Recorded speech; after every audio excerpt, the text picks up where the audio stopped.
Hi there, welcome to the Schwowin's Nest. My name is Sandra. This project is inspired by something I saw on the Pottery Barn website, and it was just called a finial piece. So I have this piece of a bed frame. I've cut it down, and now I'm just going to take my rough grit sandpaper, and I believe this is a 60 grit, and just get some of the finish off. I don't like this sort of mahogany color, but I want some of it to peek through. I just want this to look really old and weathered, like it's been out in the sun for a couple of years, or maybe even for 10 or 15 years. To give the piece a little bit more substantialness at the bottom, I'm going to use this 2x4 block. That's sort of the same color, but I'm going to then just use some hot glue and glue the finial piece right on top of the 2x4. Then I'm going to take a little bit of some mahogany gel stain that I have and color the 2x4 a little bit better so it blends in with the look of the finial. Once I'm done with that, I'm going to wipe it back with a paper towel, and this project is done, and I think it looks amazing.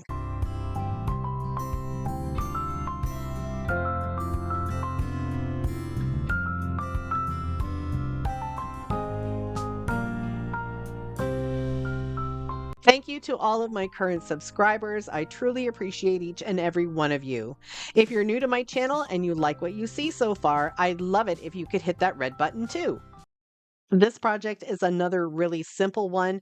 I had 2x4s glued together and stained for a different project. And for this video, I'm using a lot of the stuff that I have in my stash. I am not going out to the stores to buy absolutely anything. I have so much stuff in my basement and in my craft room. I got to use everything up first before I buy anything else new. So what I'm doing is just drilling some random holes into the block. I'm going to do some on this side and then on the other side. I added a skewer right into one of the center holes, and I debated about painting it black, but I think I'm going to just leave it the wood color. I'm taking now one of these little wooden clothespins that I got in a pack at a dollar store somewhere, and I'm just going to use my hot glue and glue it on so I can then add my little piece of decorative paper there. Now, at first, I started gluing it the wrong way. I want it to be up, so I had to pull it off and start over. You could definitely use this for photos. I'm just going to be adding this pretty little piece of paper for now, and it has a cardinal on it, and I just love cardinals. They come to my bird feeder all the time, so I just thought this would be appropriate. Now, the next thing I'm going to do is just take some greenery and just stick them into the holes. I'm not going to glue anything in because I thought it would be a great idea to be able to change the greenery out for the season. So for right now, I'm just going to put some greens in it. But for spring, I think it would be beautiful with some tulips or some lavender. And you could just have so much fun with something like this for the whole year. Let me know if you think you might make something like this too for your home. I really love it.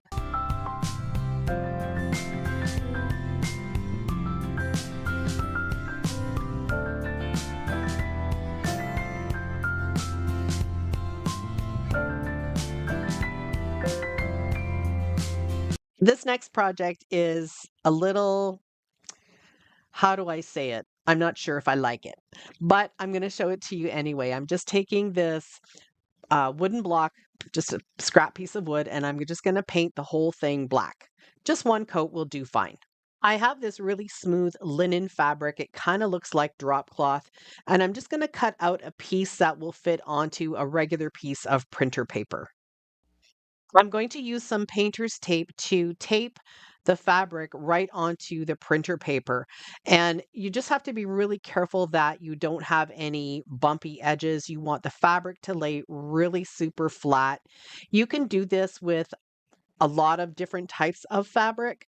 You just have to make sure that it is a little bit on the thicker side, because if it's a little too thin, it might not sit on the paper properly. I have also seen other crafters use some temporary spray adhesive to spray their fabric right onto the paper.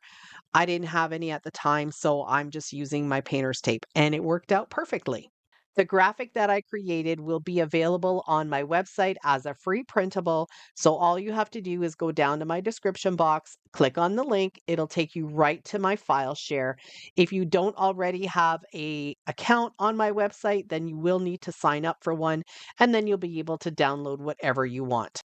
I wanted to have some rough edges on this, so I just took my fabric scissors, cut a little snip, and now I'm just tearing the fabric. Now, I was only able to tear it on the long sides. On the short sides, it just didn't want to do it because of how the pattern is. I did give it a try, like you see me doing here, but it's not working. So I decided just to cut that, and then I will just pick out some of the strands later on and give this the same type of look.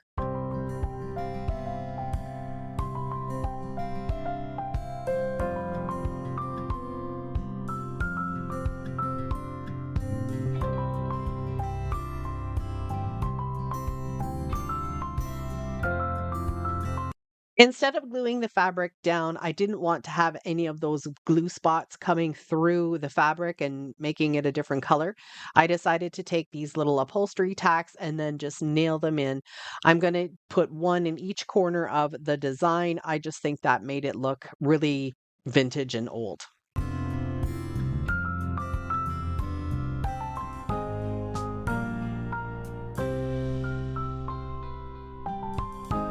Using some beads and an old little tiny spindle, I decided to add some embellishments to the sign. And as I said earlier, I like how the embellishments turned out, but I'm not sure I like the actual fabric sign itself. So you're going to have to let me know what you think of this piece, if it's a little too out there or if it would be something that you would display in your home.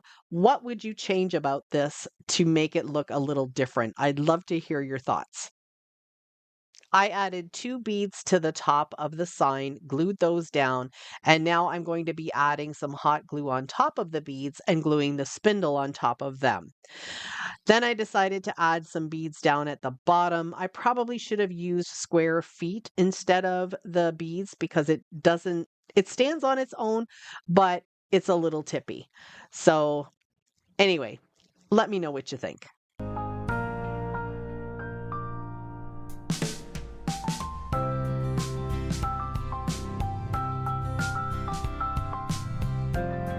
I love the shape of these tall, skinny baskets. They're also very narrow, which I think is so unique.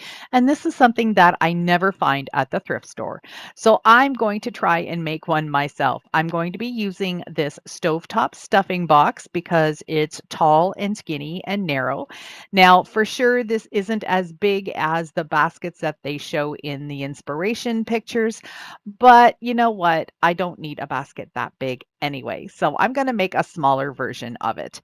Just cut off all the flaps and then you'll be able to get started. I'm using jute rope, which is something that I get at my local Dollarama store, and it's usually about 250 for I think it's 9 yards. Anyway, I'm just going to use a bunch of this and just hot glue it all the way around, just overlapping and making it all the way to the top. So I'm not going to bore you with how this works. I'm pretty sure you probably get the idea. Just hot glue, wrap around and keep wrapping until you get to the top. Once I got about 3/4 of the way up to the top, I took one longer piece of the jute rope and I'm gluing it together to make it flatter and wider. I want to have a thicker piece for the handle. And I'm using probably about 2 feet, 24 inches or so, and I'm going to glue probably only about 8 to 10 inches. These are going to become the handles, and I'm just going to glue them on the side. And I'm doing this before I finish wrapping the twine because I want this twine to go over the handles. So I'm just going to glue it down and then glue the other side down, just like you see here. Then I'll repeat this process for the other side of the box. The handles are secure, and now I'm just going to continue wrapping the rope all the way around. Once I get to the handle portion, I'm just going to use the hot glue and glue it right on top and sort of push the rope right into where the little dip is where the handles are. Now that I'm all the way up to the top, I'm going to use a couple more rows, and I want to be able to camouflage that there's a cardboard box inside here. So I'm going to put the glue right on top of the cardboard box, and then I'll go down a couple of rows into the box. I'm going to be putting florals or something in it anyway, so you really won't notice it, but just in case, I just wanted to make sure that you wouldn't really be able to see the box. Here's where you can see the 2 rows that I have on the inside. To give the basket more of the look like in the pictures, I'm taking some white chalk paint and I'm going to give it a dry brush. Now, I don't have the pattern that these original boxes had, but I think this one turns out pretty good. Considering how expensive brand new baskets can be, I'm still on the lookout for something like this at a thrift store, but in the meantime, this will do.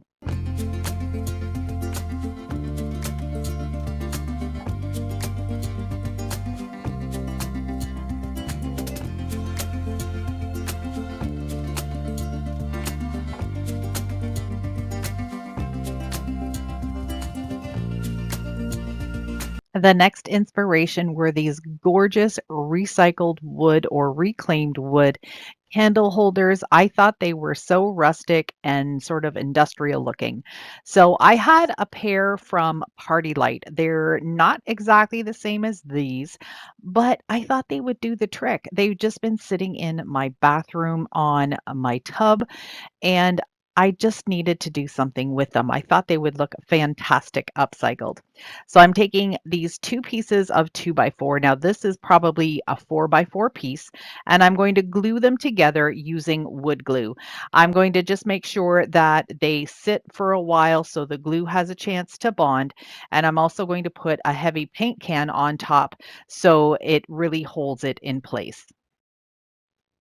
All of these wood pieces don't have the same color to them, so I'm going to use the antiquing wax to bring them all together. I'm using it full strength and I'm going to apply it with a paintbrush and then wipe off the excess with a paper towel.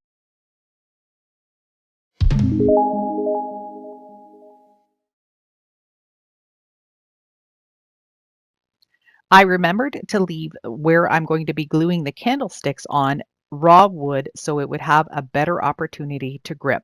And I'm going to be using Gorilla Glue Clear Grip. These are the candlesticks. It's kind of hard to see them this way, but you'll see it in just a minute when I've completed everything. So I'm just going to put some glue around the edges like that and then set them on top, let them dry, and they are permanently on there. They turned out really great.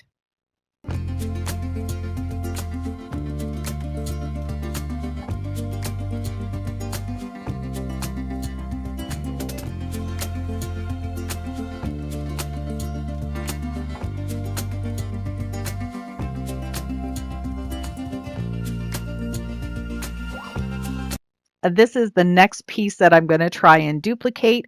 I'm sure it has some really heavy weight to the bottom of it. It looks like it's some type of metal with the glass, but it was $300 and I think I can make that for less. So let's give it a try. This is a hurricane glass piece that I've had for many years, and I did paint a little bit of a design on it a couple years back. I'm going to remove all of that just using pure acetone and a makeup pad. And I have found pure acetone at my Dollarama store. You might be able to find it at Dollar Tree, but if not, most drugstores should have it. This is an old metal coffee can that I had painted for a project ages ago. It was also a trash to treasure, but I'm going to take my diamond blade on my little rotary tool here, and I'm going to just cut out the metal about halfway. And this little tool works really great. You have to be patient with it, especially because once the blade kind of gets caught in the metal, it automatically turns off.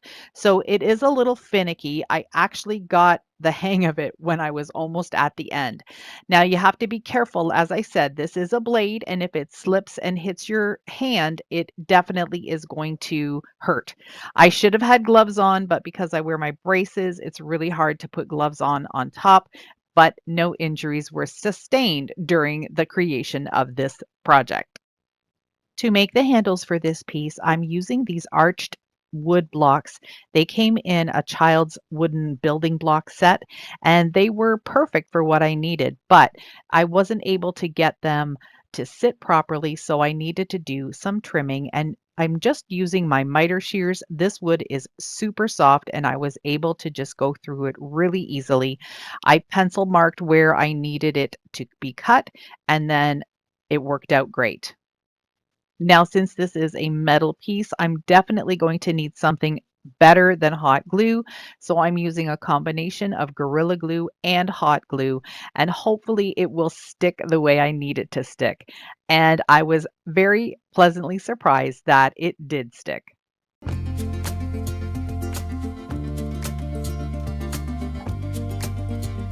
The inspiration piece was gold, but I am definitely not a gold person, so I decided just to paint it black.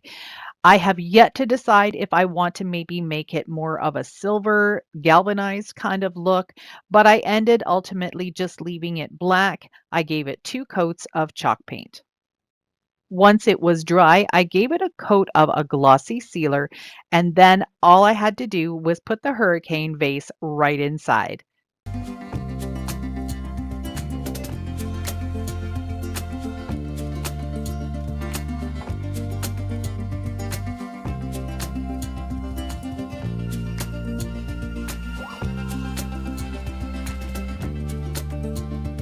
I hope you enjoyed this video today and are starting to look at the items in your recycle bin a little bit differently. Please make sure you give me a thumbs up. That gets me noticed more on YouTube and helps my channel grow. Thank you so much for spending some time with me today. Bye for now.